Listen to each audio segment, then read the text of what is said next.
Hey everyone, I'm Jan Benhelm, and together with Sadik Hafizovic, we would like to give you a quick overview over the Zurich Instruments quantum computing control system, how we help our customer speeding up their developments, linking their qubits to quantum algorithms and applications, also report on the latest developments on the hardware and software side, essential to scaling up to 100 qubits and more. Let's get right into it. Sadik, please. Thank you, Jan. We began our quantum journey roughly in 2014 when we realized that there's a big overlap of what we do at Zurich Instruments and with what quantum computing research requires. At about that time, we decided to grow our mission to include that we want to help build the quantum computer and that we want to become the world's leading supplier for quantum computing control systems.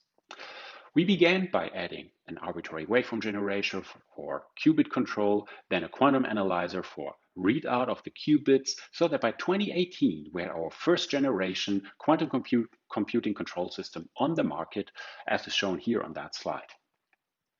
The focus was clearly on superconducting and on spin qubits, and on today's noisy intermediate scale quantum systems. So when you look at the quantum computer, what is our role? You can look at the quantum computer as a functional layer stack where on top you have the application where the value is generated, where the chemist is developing his new proteins, where the pharmacist is developing new drugs. In logistics, routing is done, and in finance, portfolios are optimized. On the bottom of that stack, you have the magic, the physics package. In our case, usually superconducting and spin qubits. Now we are in between those layers. We connect the physics, the qubits, to the software layers in the stack. And we do this in a way that is compatible to different software layers so that all the different applications can reach through us to the qubits. Let's have a look on what that takes in a bit more detail. There's qubit control. We have our high density arbitrary waveform generator that works in the baseband. It generates the flux pulses for tuning the superconducting qubits. It also generates the control pulses, which can be upconverted using our HDIQ IQ upconverter. Then there's a component for qubit readout, that is our quantum analyzer. It can read out up to 10 qubits frequency multiplexed on a single line, and it does so in a very fast way. It can do it within coherence time so that the result can be used for either active qubit reset or quantum error correction. Then, very important, we have a system control unit, our programmable quantum system controller, that takes care of the synchronization of all the components in the electronics stack. And also, it has global knowledge of all the readout results. So we can do syndrome decoding up in the PQC in real time, in coherence time, and then distribute the results back to the control units in order to take action within coherence time. And last but not least, there's a lot of software. We have our Lab1 user interface that allows complete control of all the components and various APIs, Python, C, piked, so that the system can be controlled to the full extent. So with this system available since 2018, we have clocked up a track record that I'm very happy to share. Here's a little overview of the success stories of the recent time. And I'd like to point out, for example, the Surface 7 implementation, where the ETH Zurich was the first to implement a surface code and super fast 4 nanosecond single qubit gate that IBM has implemented. And again, ETH with stabilization of qubits. And we also have a very nice selection of bigger setups available. One is shown here on the right-hand side from the Quantum Device Lab. It's not their biggest setup, really nice lab there. Then at Berkeley Lab, we have the Advanced Quantum Testbed, where we have a beautiful system. Intel is doing their spin qubit research based on our electronics. And then there's two cases I want to go into a bit more detail because they are particularly nice. You can go to quantuminspire.com on the web and use a quantum computer through the web that will in the end run controlled by our instruments. And there's two different quantum computers available, one based on spin qubits, another one on superconducting qubits. And what was important in this project is that we deliver reliable instruments that are able to run 24/7. Downtime is nothing you want to have, at least not due to the control system. That should just work. Also, we could deliver a number of performance critical features that they didn't have to develop themselves, and thus by getting them tested from us, they could save time. The feature set is quantum specific, so that many quantum application specific things like calibration are supported by the system out of the box, and the system is ready to grow. We can grow as the quantum hardware grows to 100 qubits, for example. Very different case, but also very nice, is IQM. IQM is a startup company in Finland. IQM develops and markets quantum computers, the entire package, a quantum computer in a box. And Zurich Instruments, we supply the control electronics. You can see on the lower left on that slide, there's a image of what that quantum computer could look like. And in one of these cases, our control electronics would sit. Now here, the value proposition is a little different. For them, we reduce time to market and risk by integrating a control system that is known to work and function. Then reduced capital requirement. That for a startup really is an important point. And then they inherit from us the compatibility to the different quantum computing frameworks that are around. This could be Qiskit, this could be Q-control, and that value adds directly to their own product. And also the roadmap is included again. We know how to get to 100 and to 200 qubits. IQM can focus fully on the quantum hardware, and they don't have, and the control system is taken care of. Speaking of roadmap, let's have a look at how we look at the roadmap at Zurich Instruments. We like to look at the roadmap in two thrusts. There's a scaling thrust, where the name of the game is to build bigger quantum computers with more qubits. And then there's the technology thrust, which is actually where the most work today is going on. The technology thrust works on systems of maybe up to 5 or 7 qubits. And the focus is on building better qubits, better gates, and developing new qubit technologies. We want to support both thrusts. We want to support everybody in both thrusts. We want to be in front of the curve here. And also what is important to us is that on both thrusts, the way of working, the user experience is similar, so that people can have the same user interface regardless on whether they're working on the technology thrust as on the scaling thrust, so that they can switch back and forth. And now I'd like to conclude my part and hand over to Jan, who will show us the recent innovations that have popped out of our roadmap. Jan, the floor is yours. Thanks, Sadik. Let's start with some good news on the hardware side, and that is the introduction of the SHFQA, a super high frequency quantum analyzer, which we see as the second generation of instruments, mainly also because it includes the microwave generation and detection up to a frequency of 8.5 gigahertz. It's a very compact design. We offer a 2 and a 4 channel version, and with this you can detect up to 64 qubits. The SHFQA is fully integrated into our QCCS system, and we took great care also to improve the performance in terms of signal to noise and latency. Now, scaling up to larger and larger systems is both a technical but also an economic challenge.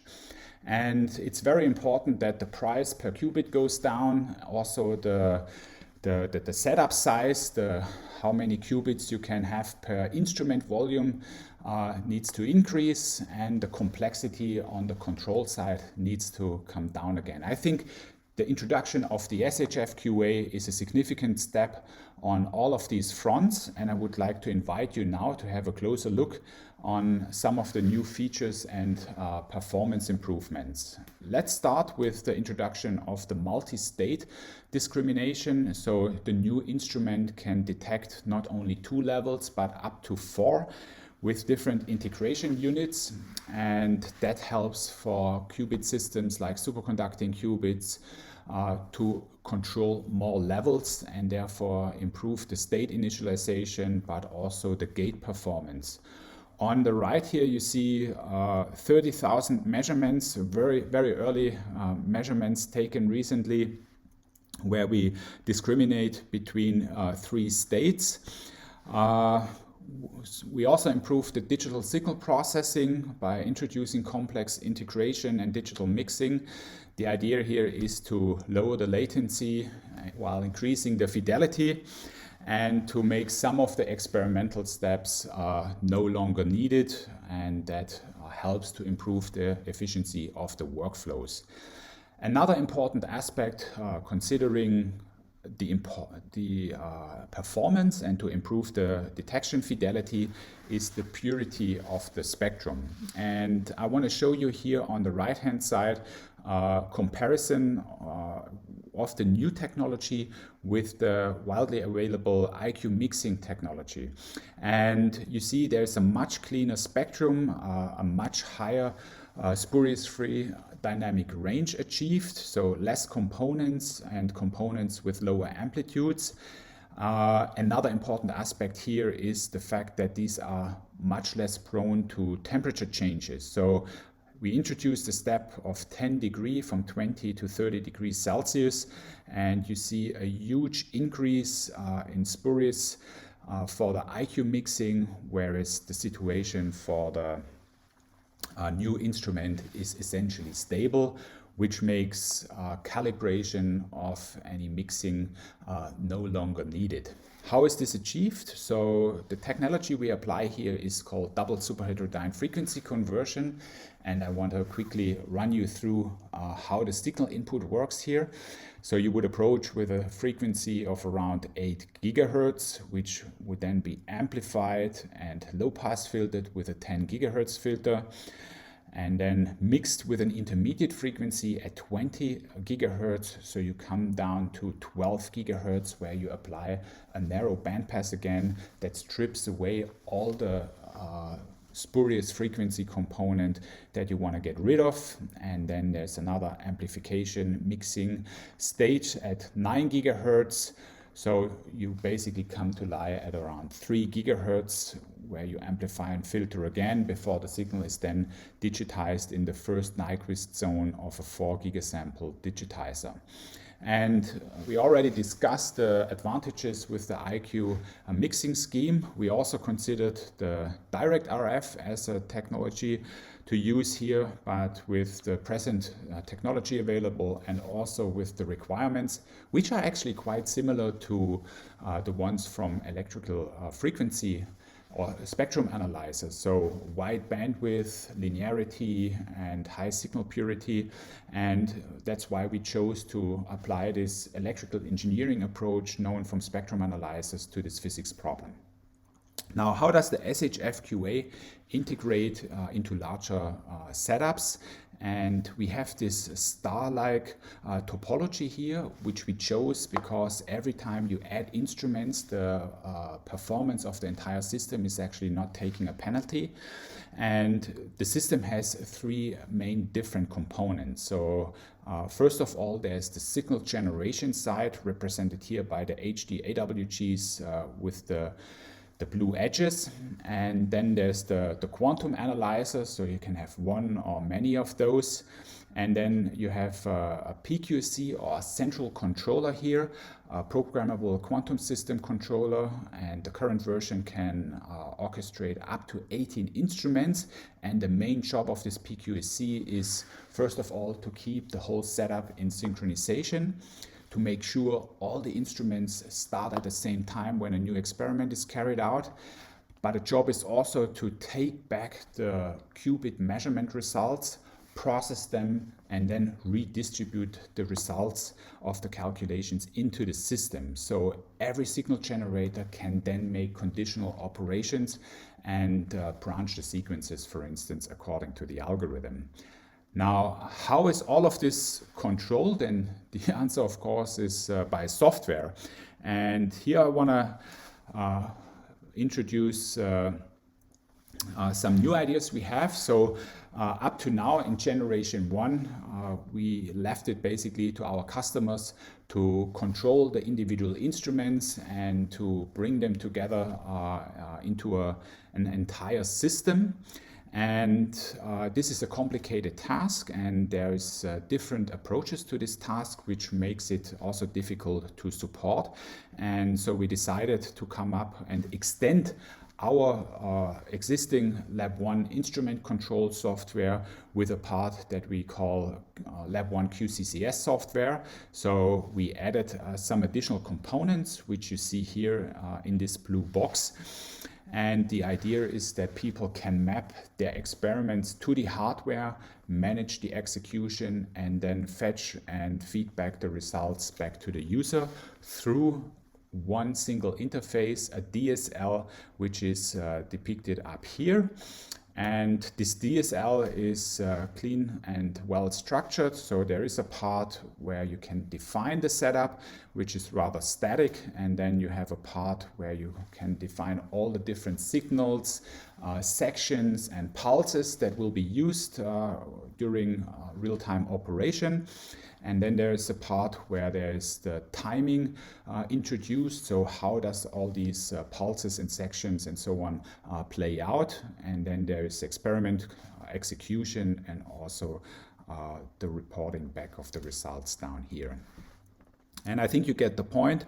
The development here is very much towards using the system as a single instrument. So also, let's say, a theoretical physicist should use the entire setup with full confidence without knowing much of the experimental details. So all the synchronization, real-time and near-time operation, and the trade-offs between the different parts are fully taken care of. We also expect some efficiency gains here through further automation and to having more things running in parallel than before. And the goal here is really to minimize the idle time of the system. And maybe looking a bit further into the future, we aim at the integration with higher layer software frameworks like Qiskit. And the goal here is that eventually people make use of a Zurich Instruments quantum computing control system and maybe not even realizing it. Now, more on the short term, we hope that our approach will lead to significant less work to our customers, speed up their developments, make better use of the resources, and then eventually help them to transition to larger systems. With that, I want to hand over back to Sadik for a quick wrap-up. Thank you. Thank you. So what's the focus of our today's work to complete our second generation QCCS? We want to accelerate progress on the noisy intermediate scale quantum systems for 100 qubits and beyond. We believe it's really important to reduce system size, complexity, and price per qubit. We do so by integrating microwave generation and acquisition into our instruments, no more external IQ converters. We increase the channel density and we implement a strictly single instrument user experience. The user operates the entire QCCS as if it were a single instrument. We increase performance, which is particularly important when going to more qubits. Configuration and runtime has to be adequate for those bigger systems. Automation of routine tasks like calibration is also something that needs to be implemented on lower levels for performance reasons. Support for quantum error correction is key, maybe not the biggest challenge today, but it will come and the quantum computing control system will be ready for it. We add features. One strategy that we have here is we're open to different upper levels of the quantum stack. So we integrate the value that Qiskit and Q-Control, for example, generate into our control system.